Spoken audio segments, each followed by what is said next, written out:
balita, kinumpiska ng Bureau of Customs ang 13 luxury vehicles ng mga diskaya kaninang madaling araw dahil bigo umanong isumite ang mga kaukulang papeles nito sa ibinigay na palugit.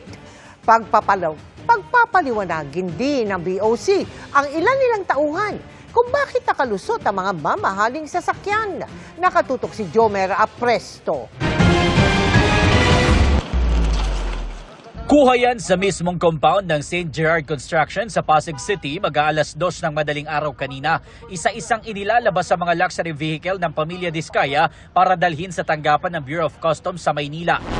2:37 AM ng madaling araw nang isa-isa ng magdatingan dito sa tanggapan ng Bureau of Customs ang mga luxury vehicle ng pamilya Diskaya. Base sa impormasyon, 1:54 AM kanina na makaalis sa compound ng St. Gerard Construction sa Pasig City ang unang batch na mga ito. 2:43 AM naman ang dumating ang pangalawang batch ng mga sasakyan.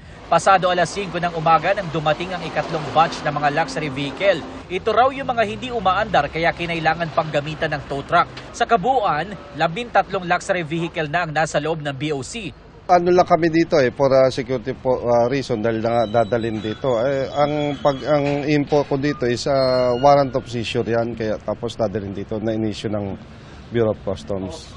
Yun lang ang information na kaya naming sabihin as of now. Isinagawa ng Customs ang warrant of seizure and detention sa 13 sasakyang walang katibayang lehitimo umano ang pagkakabili. Bigo raw maibigay ng mga Diskaya ang mga papeles na mga ito sa loob ng palugit na ibinigay ng Customs hanggang kahapon. Kasunod ng isinasagawang investigasyon sa mga sasakyan, sinabi rin ng BOC na ilang personnel nilang i-issuehan ng show cause order para maipaliwanag kung bakit nakalusot ang ilang luxury vehicle ng mga Diskaya kahit wala naman itong mga kaukulang dokumento.